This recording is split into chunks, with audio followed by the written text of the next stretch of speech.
This channel explores moments of self-reflection that arise in modern life. We live on floors but wear shoes.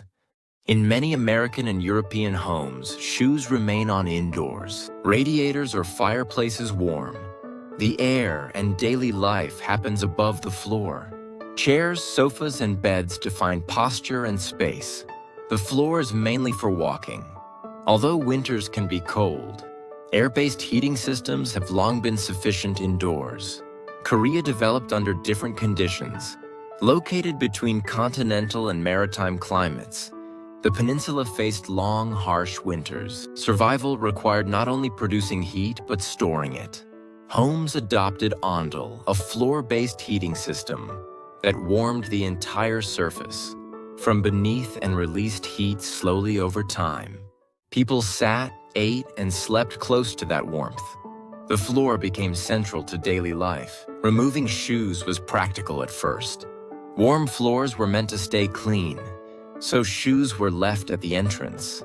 Wearing shoes indoors or taking them off is a cultural difference. Culture is not simply a matter of better or worse. But from a hygiene and health perspective, shoes carry dust and bacteria from outside streets. Removing them reduces what enters the home. Same habit, different lens. If the question shifts from culture to health, would you take your shoes off at the door?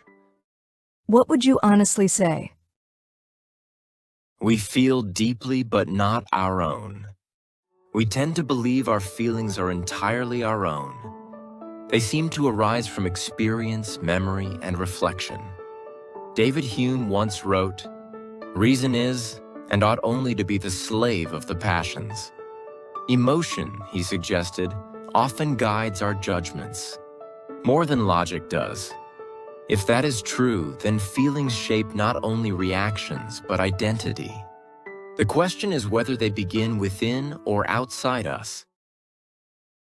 Maybe the issue is not that we feel less, but that we feel on cue. First, repeated exposure influences emotion. When certain themes appear constantly, they quietly define what seems urgent or meaningful. Second, shared reactions create pressure. When many respond the same way, it becomes difficult to feel differently. And third, speed replaces reflection. We respond instantly without asking, whether the feeling is ours or borrowed. Over time, emotion becomes patterned. We may begin to react automatically, mistaking familiarity for authenticity. So now, what if you asked yourself, when I feel strongly, do I pause to ask where that feeling began? Do I recognize my own emotions, or only the ones most visible around me? What would you honestly say? We say it but don't live it.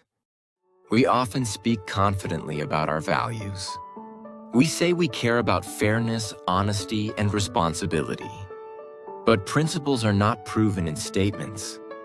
They are revealed in what we consistently support. Integrity is not a declaration, it is a pattern. What we reward, tolerate, or excuse quietly shapes the world around us. There is often a quiet gap between words and actions.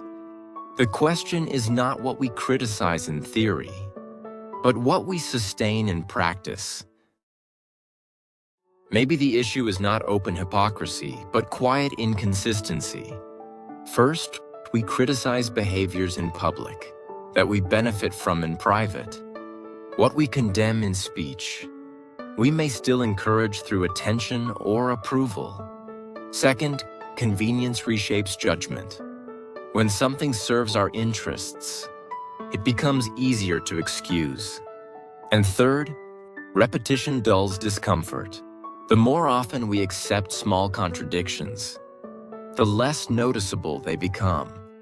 Over time, reward and criticism separate.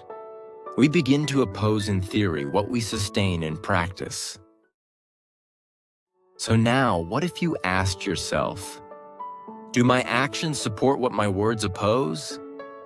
Have I quietly benefited from what I claim to reject? What would you honestly say? We choose, but it's designed. We wake up, wash, eat, and step into the day. We make choices, complete tasks, and move through familiar routines. Charlie Munger once said, "Show me the incentive and I will show you the outcome." His point was simple. People repeat what is rewarded and avoid what is not. Systems do not need force when incentives are clear.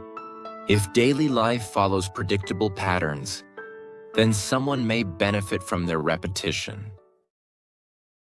Maybe the issue is not control, but the way our habits align with existing incentives. First, what feels effortless to us often strengthens the structure behind it. Second, many systems are built to reward consistency. The more predictable our habits become, the easier they are to measure and monetize. And third, repetition normalizes direction. When rewards accompany routine, behavior stabilizes without conscious decision. Over time, comfort becomes compliance. We may believe we are simply living, while unseen incentives quietly shape the outcome. So now, what if you asked yourself, have I considered that my routines may strengthen someone else's system? If I changed one routine, whose gain or loss would it affect? What would you honestly say? We live but not by choice. Most lives do not change dramatically overnight. They shift slowly through small, repeated decisions. James Clear once wrote, "Every action you take is a vote for the type of person you wish to become." His point is that identity forms through patterns. Habits quietly build patterns that eventually determine direction. If that is true, then living on autopilot may still be shaping a future we never consciously chose.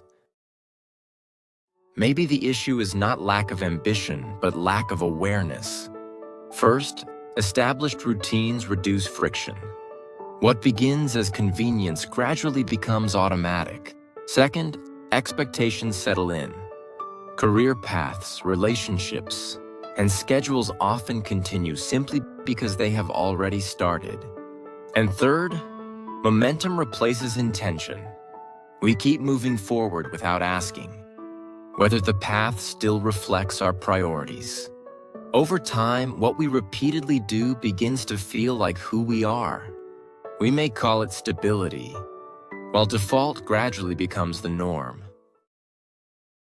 So now, what if you asked yourself, when was the last time I consciously chose the direction I am following?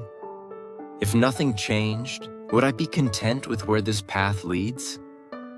What would you honestly say? See you in the next video.